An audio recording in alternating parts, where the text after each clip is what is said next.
Welcome to friends top. இன்னைக்கான topic என்னன்னா விடுதலை. தமிழ்லே பார்த்துருப்பீங்க, விடுதலை பார்ட் 2 படத்தோட ஒப்பீனியன் ஷேர் பண்ண போறோம். ரிவ்யூலாம் ஒப்பீனியன் ஷேர் பண்ண போறோம். ரிவ்யூ பண்றதுக்கு பெரிய கிடையாது. எத்தனை நாள் கழிச்சு வீடியோ போடுறோம்? இந்த மாதிரி ரொம்ப நாள் ஆச்சு, ரொம்ப 2 வாரத்துக்கு ஆயிடுச்சு. படம் வந்து 1 வாரம் ஆச்சு. ஆமா,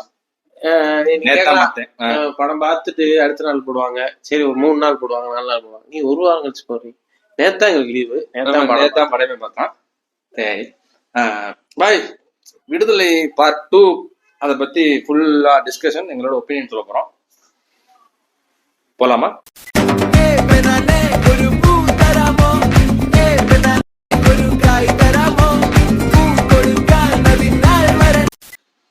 ஃபர்ஸ்ட் விடுதலை படத்துக்கு உள்ள போறதுக்கு முன்னாடி வெற்றிமாறனோட டைரக்ஷன் நம்பி தான் படத்துக்கு போனேன்.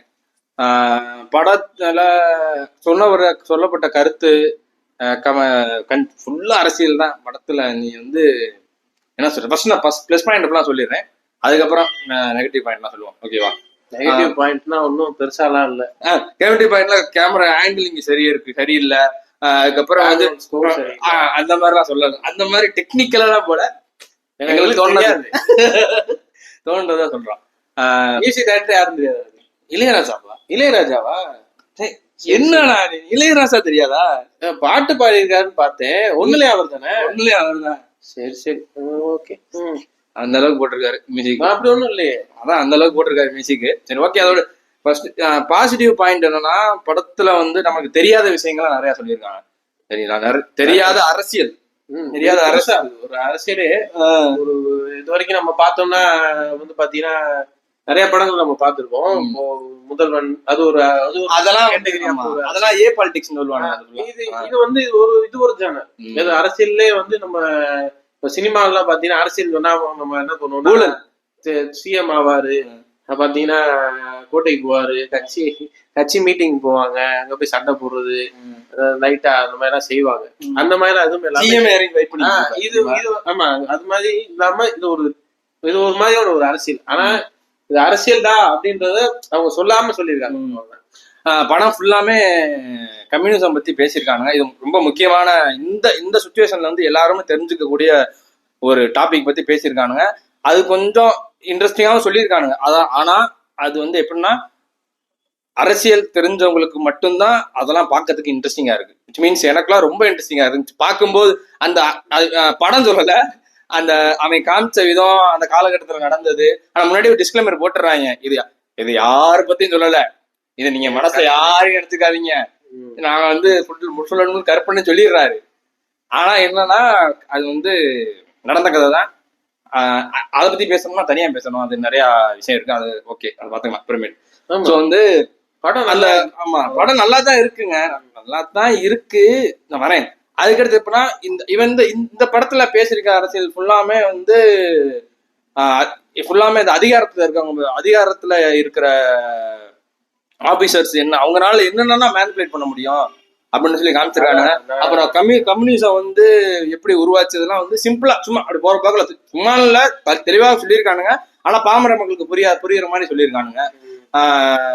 அப்புறம் வெற்றிமாறனோட அந்த ஒரு ஹை பீக் மொமெண்ட் எல்லாம் இருக்குல்ல, நம்மளுக்கே ஒரு அருவா கையில இருந்துச்சுன்னா பக்கத்துல இருக்கணும் வெட்டுற மாதிரி இருக்கு. ஆனா அது என்ன படம் பாக்குறது, ஆனா அது வந்து இதுல பாதியா தான் இருந்துச்சு.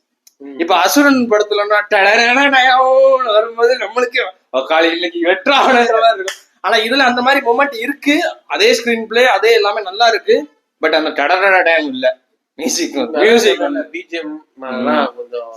சோ அந்த மாதிரி நமக்கு வெறியேற மாதிரி அந்த மாதிரி கூஸ் மொமெண்ட்ஸ் எல்லாம் இருக்கு, நல்லா இருக்கு. எனக்கு அந்த பொலிட்டிக்கல் வந்து எனக்கு ரொம்ப பிடிச்சிருந்துச்சு. அப்புறம் அது இன்னும் இவ்வளவுதான், கொஞ்சம் நல்ல டீடைலா பண்ணிருக்க முடியாது. ஆமா, ரொம்ப உங்களுக்கு வேணாலும் படம் பாருங்க, பார்த்து தெரிஞ்சுக்கோங்க அது என்னன்றது. இந்த வடச்சென்னை மாதிரி அப்புறம் ஆடுகளம் அந்த மாதிரி எல்லாம் நம்மளால பேச முடியாது. அந்த ஹைப்போட போவாது, அந்த முட்டுலாம் இங்க கொடுக்க முடியாது. அதாவது ஆடுகளம், வடச்சென்னை, அசுரன், அன்பு, எழுச்சி அப்படிலாம் போய் உட்கார செஞ்சு ஒரு பிளாங்கான ஒரு மைண்டோட போய் உட்கார்ந்து படம் பாத்தீங்கன்னா உங்களுக்கு படம் ஓகேவா, ஆவரேஜா இருக்கும். ஓகேவா இருக்கும்.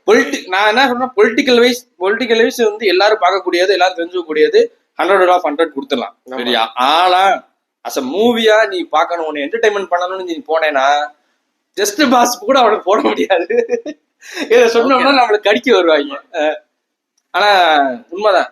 இப்ப பாசிட்டிவ் ஃபுல்லாமே முடிஞ்சு. இப்ப நெகட்டிவ் என்னன்னா, எனக்கு நெகட்டிவ் ஃபர்ஸ்ட் யாருன்னா இசைக்கடவுள் இளையராஜா தான். அதுல வந்து ஃபர்ஸ்ட் நெகட்டிவே தலைவர் தான். அவர்னால முடிஞ்சத போட்டிருக்காப்ல. இதே வந்து ஒரு 80-90கள்ல இளையராஜா கிட்ட இருந்திருந்தா இந்த படத்துடைய பிஜிஎம் வந்து அப்ப வேற மாதிரி இருந்திருக்கும்.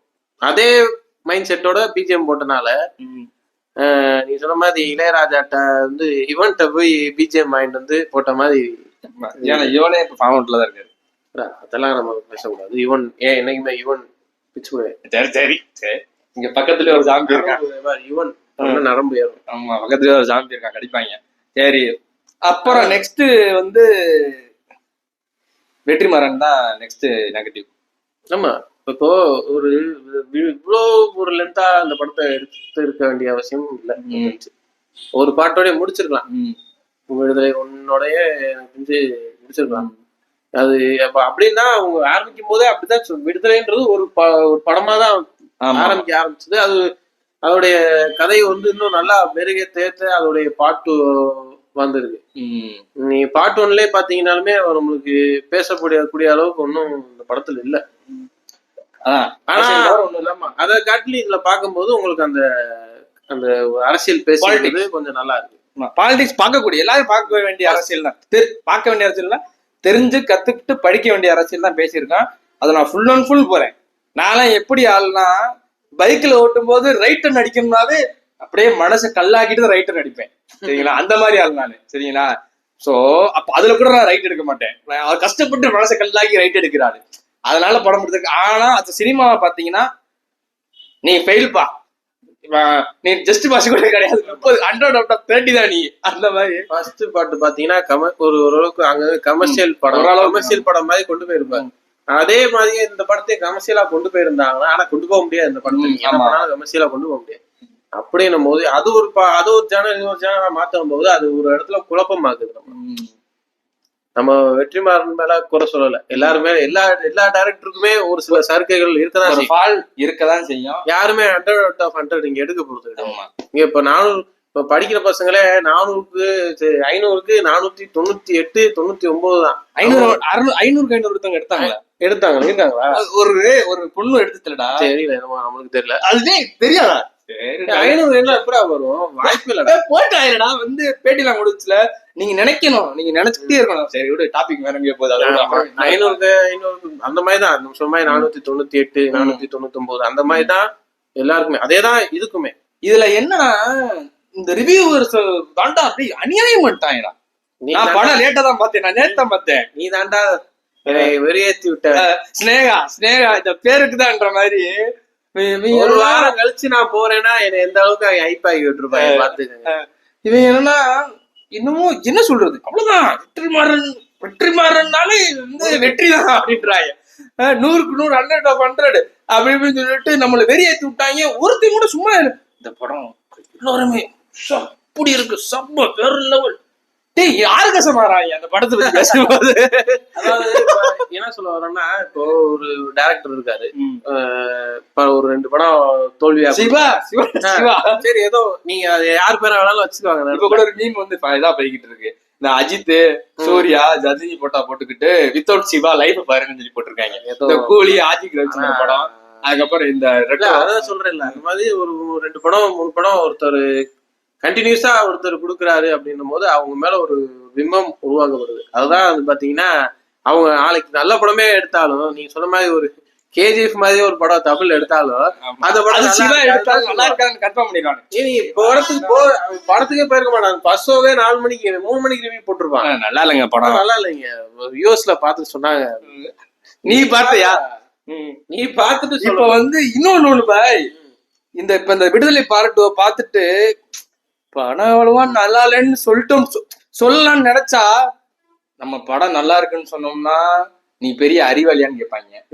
படம் நல்லா இல்லைன்னு சொன்னோம்னா நீ அவன் தானே, நீ இவன் தானே. சினிமாவின் பார்வை உங்களுக்கு வந்து சரியா தெரியல. சினிமா வந்து எப்படி நீங்க சினிமா அணுகுற முறையே தப்பா இருக்குங்க. இப்படி பாக்கணும், இப்படி பார்க்க கூடாது. நீங்க கண்ணை கட்டிட்டு பாருங்களேன், சூப்பரா இருக்கும். 50 ரூபா கொடுத்து பாக்குறது நான்டா, நீ சொல்லிட்டு போயிடுற என்னத்தையாச்சா. இதுல போட்டுக்கிட்டாங்க பாய். ஒருத்தெல்லாம் படமே பாக்கல, நம்ம ஃப்ரெண்ட் தெரியுமில, அவன் படமே பாக்கல. அந்த நீங்க இதெல்லாம் அந்த எங்களோட கடைசி பாட்காஸ்ட் கேட்டிருந்தீங்கன்னா தெரியும். அதுல வந்து நொட்டோரியஸ் மதுர் வந்திருப்பாரு. அவர்கிட்ட கேக்குறாங்க, படமே பாக்கல, ஏட்டா விடுதலை எப்படி இருக்கு? அவ்வளவுதான். தலைமை வந்து 7.0 அப்படின்னு 7க்கு 0னா எனக்கு புரியல அப்படின்றேன். இவ்வளவு பேசுறான்ல, போய் நாங்களா ஒரு வாரம் கழிச்சு அது போனோம், அவன் இன்னும் போய் பாக்கல. கேட்டோம்னா சொல்றது பிரைம்ல வரும்ல பாட்டு. இவங்க எல்லாம் வச்சுக்கிட்டு வெற்றிமாறன் எப்படி இப்படி ஒரு படம் எடுத்தாங்க கேட்டதுக்கு படமே பார்க்காம படம் 7/0 தான், அவ்வளவுதான். 7/0னா எடுத்த 7 படமே ஹிட் அப்படின்ற. நீ படம் பார்த்துட்டேன், படம் நான் பாக்கல அப்படின்னா. ஆனா மூதேவி படமே பார்க்காம என்ன மூதேவி சொல்லிக்கிட்டு இருக்க? கேட்டா ரிவ்யூவர் சொன்னாங்க, மீம் வரும் பாத்திரியா படம். ஆனா இது படம் இல்ல, இது பாடம். நான் படம் பார்த்துட்டேன். படமே பார்க்க மாட்டாங்க, தியேட்டர்ல பாருங்கன்னா பார்க்க மாட்டாங்க. ஏன் கேட்டோம்னா பிரைம்ல 10 நாள்ல பிரைம் 10 நாள்ல வந்துடும், நெட்ஃபிளிக்ஸ்ல வந்துடும், எதுல வருதுன்னு தெரியல, எந்த பிளாட்ஃபார்ம் தெரியல, வந்துடும், அதுல பாத்துக்கிறேன் அப்படின்றாங்க. என்னத்த சொல்றது? இப்ப என்னன்னா சம்பந்தமே எல்லாம் நாங்க சம்பந்தம் உள்ளவே போய் பார்க்காம ஏத்தி விட்டுட்டு அவன் போயிட்டான். இப்ப வேடிக்கை பாக்குறது யாரு? நாங்க தான். இல்ல அவன வெற்றிமாறன் படத்துல சொல்ற மாதிரிதான், அவன் ஒரு படம் அசுரன் படத்துல சொன்ன மாதிரிதான், ஏத்துக்கிற மனசு இல்லைனாலும் அதான் நெசம், அதான் நெசம். படம் நல்லா இல்ல. வெற்றிமாறனுக்கு வந்து 6/0 தான் சரியா. 7/0 சொல்லிக்கிட்டு இருக்க கூடாது, செருப்பு பிஞ்சு போயிடும். சும்மா வச்சு டென்ஷன் ஆக்கிக்கிட்டு இந்த கூட சொன்னாங்க பாய் சர்வீஸ். நீங்க வந்து நீங்க உங்களுக்கு பிடிச்ச ஸ்டூடெண்ட்டுக்கு வந்து 30 மார்க் எடுத்தா 35 மார்க் போட்டு பாஸ் பண்ணலாம். ஒரு 5 மார்க் போட்டு 20 மார்க் எடுத்தவனுக்கு 80 மார்க் போடுறீங்க, வெரி ராங் அப்படின்னா. அதனாலதான் ப்ரோ சரி ராங் ப்ரோ. நீ அங்கிட்டு இங்கிட்டு நடுவில் போயிருவேன். ஏய் நீ யாரையா டைலாக் நல்லா ஃபேமஸ் ஆயிடுச்சுடா, அதனால சொல்றேன். அண்ணன் நடிக்கிற மாதிரி இருக்கு லைட்டா. சரி, இது வந்து ஃபேமஸ் டைலாக் இருக்கும். அப்படியா? இப்ப எதுனாலுமே இந்த டைலாக் தான் வருது. அப்படியா? பரவாயில்லையே. சோ வந்து இதான் விடுதலை பார்ட் 2 எங்க ஒப்பீனியன். ஆமா, இது வந்து நாங்க சொல்றதுதான். நாங்க போய் பாக்காதீங்க, தியேட்டர்ல பாக்காதீங்க, HD வந்தாலே பாருங்க. பார்க்க வேண்டிய அரசியல் என்கிட்ட கேட்காதீங்க. புடிக்கலன்னா வந்து வெற்றிமாறனை தான் பிடிக்கிறான். அதுல வெற்றிமாறனை விட்டுருங்க, கன்னியா சொல்லிக்கிட்டு இருக்காங்க. ஒரு சில பேருக்கு பிடிக்கும், ஒரு சில பேருக்கு பிடிக்காது. இல்ல படம் நல்ல ஆளுலாம் கிடையாதுடா அவனே. இவங்க என்ன சொல்றது, வெற்றிமாறன் கொடுத்த ஹைப்புக்கு அந்த படம். இப்ப வந்து எப்படி நான் சொல்ல வரேன்னா, வெற்றிமாறன் ஃபேன் யாராச்சும் பாத்துக்கிட்டு இருந்தீங்கன்னா, அவன் 7 படம் எடுத்திருக்காரா தம்பி, வெற்றிமாறன் 7 படம் எடுத்திருக்காரு. உனக்கு பிடிச்சது சரியா, வெற்றிமாறன் படத்துல வந்து உனக்கு பிடிச்ச படங்களா அந்த 7 படத்தை வரிசைப்படுத்தணும். அப்படின்னா நான் என்ன சொல்றேன்னா, ஃபர்ஸ்ட் வந்து வட சென்னை, அசுரன், ஆடுகளம், அப்படியே எனக்கு பிடிச்சபடி ஃபர்ஸ்ட் பிளேஸ்ல வட சென்னை கொடுப்பேன், செகண்ட்ல அசுரன் கொடுப்பேன், தேர்ட்ல வந்து ஆடுகளம் கொடுப்பேன். அந்த மாதிரி நீ வரிசைப்படுத்தினேன்னா விடுதலை பார்ட் 2 தான் கடைசியா வரும். ஆமா, விடுதலை பார்ட் 1 வந்து கடைசிக்கு முன்னாடி, அதாவது 6th பிளேஸ் அப்படிதான். அப்ப அவ்வளவுதான். இதான் இது தட்ஸ் a மேட்டர். நீங்க உனக்கு விடுதலை படம் பார்த்து வெற்றிமாறன் கண்ணி வேணாச்சும் பாத்துக்கிட்டீங்கன்னா கீழே கமெண்ட் ஆடியன்ஸுக்கு இந்த நாங்க சொல்றதெல்லாம் புரியும், அவ்வளவுதான். ஆனா படம் வந்து எல்லாரும் பார்க்கக்கூடிய அரசியல் தான், தெரிஞ்சக்கூடிய அரசியல் தான். ஆனா படமா பாத்தீங்கன்னா வெற்றிமாறன் சாரி ஒரு நார்மல் 30 out of 100 தான் ஃபெயில். You are fail.